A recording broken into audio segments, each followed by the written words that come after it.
What's up, guys? So, after 4 long years, people asking me, when is the Joshcast coming back? Are you going to make another Joshcast episode? Will my parents ever love me? Well, the day's finally here. Your parents may not love you, but the Joshcast is finally back in action. Back from the dead. And you may be wondering why I decided to bring this back. I thought it's just what society needs, another podcast. But nah, the reason I wanted to bring this back was because I wanted a way where I can connect with you guys one-on-one that isn't like me posting a 140-character tweet or just a picture on Instagram. I figured this is a way that I can really just sit and talk to you guys and you get like the full picture of who I am and what I want to talk about, So, what do I want to talk about?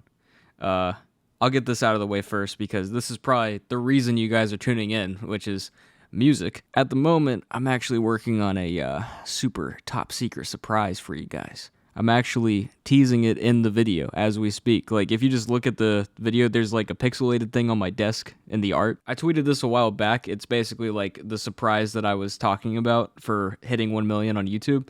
The problem was that you guys got me there before I could drop it, so I'm playing catch up now with the surprise, but it's going to be worth it. It's going to be sick. And in regards to new music on the horizon and everything, I'm working on some new singles. I'm working on a new album. The album is basically done. I just have to finish mixing it. And what I'm trying to do for like this year and maybe in the foreseeable future with music, I'm trying to make some more positive sounding stuff and stuff that like pushes people to overcome any sort of problems that they're having in life. I'm almost offering a solution instead of just complaining and pointing out how bad life is. And I'm basically making the type of music that I would want to hear and listen to, because what I've found is as a creative, as a musician, whenever you're making music that is so dark and depressing all the time, it actually reflects poorly into your own life because you have to stay in that mindset to create that stuff, to like be able to write about your depression. You're almost pushing yourself into a darker corner. And I mean, you guys have already started to hear the direction I'm going with music. Like in my new song, Cold Heart, that's basically like I'm able to have a little touch of darkness in there, but I'm way more optimistic with my writing. And writing like that has been a huge help in my own personal life. It's kind of sick. And what I'm hoping is, as I drop more of these types of songs, that it has the same effect on you guys that it's had on me, which is, writing more positive stuff has made my life a lot more positive and more optimistic. I just feel like it almost feels like I unlocked a new superpower, And for the people who love Little Revive, where my Little Reviver's at? That's the worst possible name I could have come up with for him. Well, Little Revive actually he hit me up recently, and you know what he told me? He told me he's not going to retire. He just needs some time. He's going to take a little hiatus to collect some souls, and whenever he comes back, it's going to be like a 12 to 15 track project. So that's pretty exciting. We're like 3 minutes into the podcast and I've already gone full schizophrenia. It's great. So now with the music stuff out of the way, we can finally dive into what I've been wanting to talk about, which is NFTs. No, I'm just kidding. So what I want to talk about, I want to talk about a few things. Like the first thing is what I've been up to as a person and where I've been, because I don't know if you guys have noticed, but since the last tour ended in like 2019, I've sort of just cocooned and haven't really been putting myself out there aside from dropping, new music and stuff. I haven't really been able to talk to you guys, and you don't really know what I've been up to. The main reason I haven't been putting myself out there for at least like the first year and a half or so was me working on my sobriety. That's been a huge thing, and I sort of just needed to unplug from everything and just not really focus on anything else, because before I got sober from Xanax, like, it was getting bad. I could see my life starting to unravel, so that was a huge reason why I kind of dejected myself from content creation or from being the face of everything. I just sort of let the music speak for itself for a while. But I'm officially almost 2 years clean off of Xanax. This month is actually the month that I quit back in 2020. And it's kind of crazy to think, too, that I haven't been on tour in almost 3 years. It'll be 3 years this October. Because, I don't know if you remember, but there was this thing called COVID that happened. It was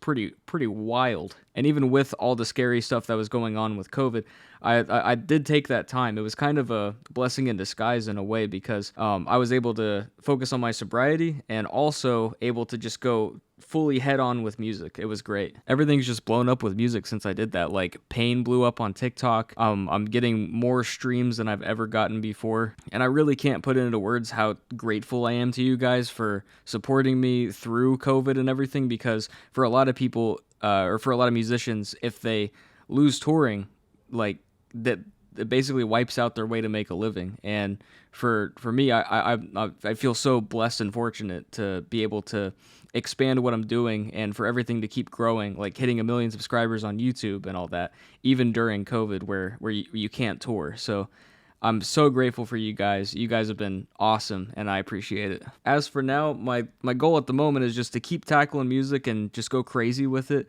And I also just I really want to get out of Florida, just move to the mountains and live on, a bunch of acres just on property and build out a nice little area for myself, because I really hate living in the city. It's awful. I would not recommend it. It's gotten so bad that I literally have to cut to new takes in this podcast because the sound of cars is just so loud. But yeah, I got some big plans for the year in addition to just music itself. I have some big things coming. I think you guys will be really excited. The next thing I want to talk about is something that I've been super passionate about for as long as I can remember, which is chasing your dreams. And trust me, I get it. It sounds super vague, but just hear me out. I think that no matter what you're doing or where you want to be in life, that me talking about my own experiences and how I operate can be somewhat useful, even if it's not specifically about what you're trying to do. So before I talk about the ways that you can successfully chase your dreams, the most important thing that I can't stress this enough that I want to talk about is mindset. Time and time again, when I talk to people who haven't reached their goal, it's always because of this quote unquote I can't mindset. Before tackling anything, you have to prevent yourself from talking yourself out of doing something because you're not sure how to do it. Like, oh, I can't be a musician because I've never written a song before, or I can't run in a marathon because I've never ran a mile. It's like that mindset. You just kind of have to catch yourself as you start going down that neural pathway. You just have to shut that off right away.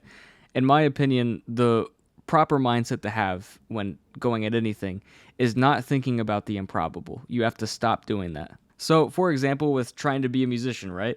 I'll give you some counter arguments to the doubtful thoughts you might have. One doubtful thought might be, I can't afford music software, so there's no point in even trying. But fellas, you're one Google search away from finding free music software or even trial versions of it. And then to that, you might say, okay, well, even then I don't know how to use the software, so why would I even try?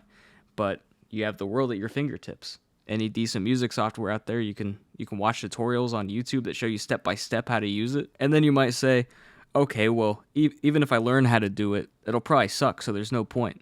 And to that, I would say, yeah, it'll probably suck at first, but you have to keep going at it. And a lot of people with a negative mindset might compare what they're doing way too much to other people, and then they get dismayed by the success that others have. But I'm going to give you some key advice here, and this is something that I think so many people need to hear, is you can't compare your chapter 1 or even your prologue. You can't compare that to someone else's chapter 15. That very person that you're comparing yourself to started at the exact same spot that you did. And their chapter 1 might have been even worse than your chapter 1. Because, let's look at me, for instance. My first songs were terrible. There's probably people out there who are afraid to start who could probably make better music than I did when I first started out. I don't know if you're picking up on this, but this doesn't have to relate to music. This can literally be any goal that you're aspiring to. So to recap the overall point for mindset, it's just don't think about what you can't do, because you can literally do anything with a few Google searches. And don't compare yourself to other people, too much on your journey. You can compare yourself to others to check for quality with what you're doing, which is important in my opinion, but just don't get dismayed because someone is more successful than you. Okay, so we got mindset. Now, the next thing that you want to figure out is the integrity of the goal itself. I think one of the hardest things for people is identifying their goal and passion, because there's a lot of people out there who think, I don't even know what I want to do in life. And there's nothing wrong with that. There's no race, there's no rush. You don't have to know what you want to do like today or next week or even next year. I think we as humans have a few purposes in life, and the first purpose is to find the purpose. That totally sounds like a thought a high person would have, but but you get it, right? Like, you're going to find your goal, or you're going to die trying. That's the whole thing. And I can't stress it enough that you don't have to rush into it. You don't have to know right away, because there are so many people in life who didn't find out their purpose or their passion until they were well in their 40s, 50s, or 60s. In our society, we have such a romanticization with people like Mark Zuckerberg, Steve Jobs, or Elon Musk, like people who started these massive companies and became billionaires at a pretty young age. And as society tells our youth more and more that's like what you have to do, it can become pretty daunting for a kid. If you have been in a rush to figure out what you want to do, like if you're about to, go into college and you're not sure what you want, if you want to breathe a sigh of relief, I would Google people who found success after the age of 40. And if you look at the people in those lists, I think that will put a lot of things into perspective for you and can kind of calm down the anxiety of trying to figure out what you need to do in life. Like, here's a great example. I'm looking at the list right now. Samuel Jackson. That's a perfect example. He didn't get his first starring role until he was 46 years old. Now he's everywhere. If you go on the internet or TV, you can't escape Samuel Jackson. He will find you. So yeah, I just wanted to make that point, because as we dive deeper into this and as I talk more about it, I don't want you to feel disappointed because maybe you can't relate to it, or maybe you haven't found it yet. But at the very least, hopefully a takeaway from this is that once you find it, you'll be well equipped to tackle that goal because you listen to the Joshcast. But real quick, I do want to make sure that I made it clear that just because, some people found success later in life, that's not an excuse to just dick off for the next 20 years. I'm pretty sure all those people on that list of people who found success after the age of 40, they probably spent the majority of those years leading up to that success trying and failing and trying and failing. That's just, failure is all a part of it. And that plays back into what I was talking about with mindset. If you fail, you can't have doubtful thoughts. You have to look at it objectively and understand why you failed and how you can learn from that moving forward. Okay, so we got mindset, and then we got identifying the goal. So now it's going to be tackling the goal. And there's a lot of ways that you can do this. My preferred way is kind of like an altered form of mind mapping. And if you don't know about mind mapping, that's basically you write down your goal, and then you start branching off steps to that goal or things that you need in order to achieve it. You can Google mind mapping to kind of get a better grasp of it. I'm bad at explaining it because it's just so ingrained into my muscle memory. So what I do whenever I have a goal is I get a fresh new notebook. I like to have a 5-subject college ruled notebook. And what I do is first I write down the goal.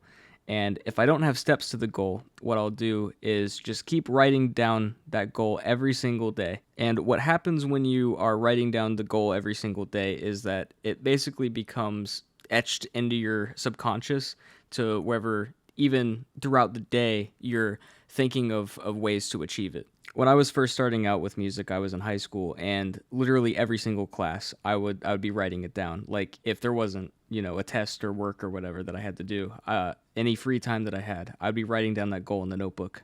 And you can have more than one goal. Like, you can have one giant goal that, like, sums up your life's purpose, and then you can have little mini goals that are sort of along the way to that big one. So in writing form, you're basically creating a ladder to that big final purpose. I like to think about it like the classic Mortal Kombat mode, wherever you have to keep fighting people and keep fighting people. It's like a new fight every single time until you get to the big final boss. So with each fight, you're just focusing on that one fight, and then you beat it, and then you go to the next one, and then the next one.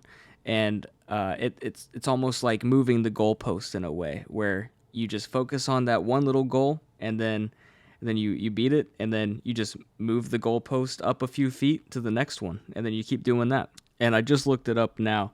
It's called the arcade ladder in Mortal Kombat terms. So imagine the arcade ladder with each fight is a different mini goal that ultimately leads you to the big final one.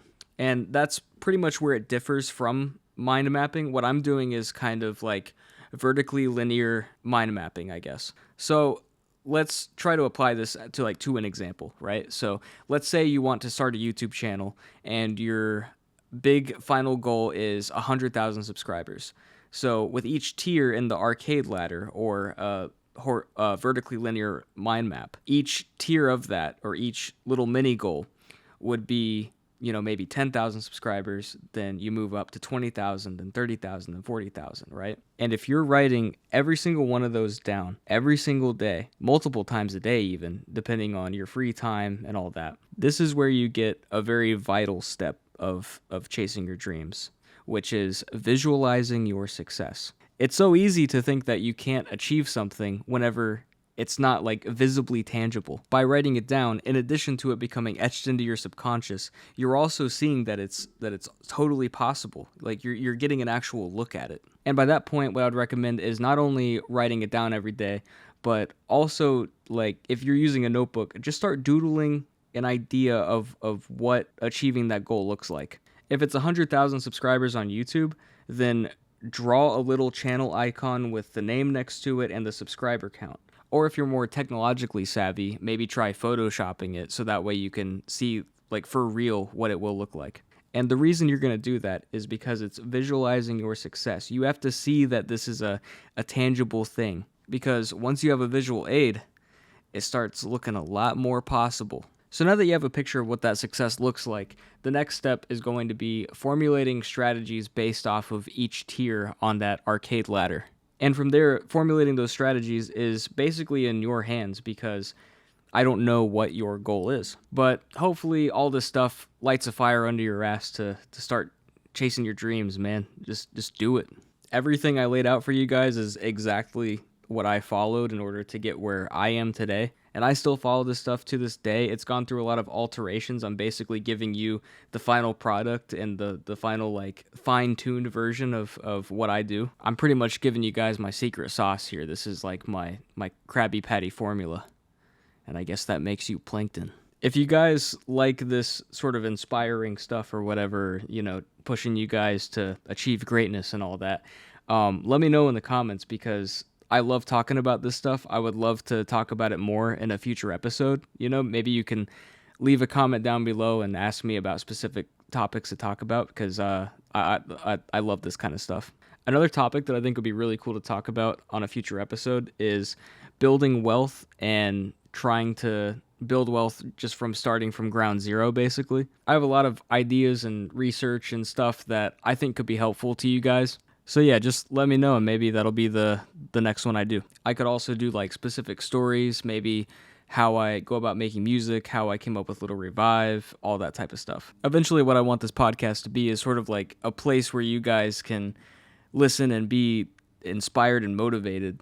I want it to be something that like if you're going on a long drive or you're playing video games or going on a walk, you can kind of have some brain food instead of some brain mush content, And I do have even greater aspirations for doing a podcast because I feel like once my schedule frees up, I could start doing more throughout the week because it would be so cool to do a true crime episode once a week and then have the typical format once a week as well. So you'd get like 2 podcasts a week and possibly even 3 if I can come up with another topic. So the next thing I want to talk about is kind of where my head is at with everything with music and future plans.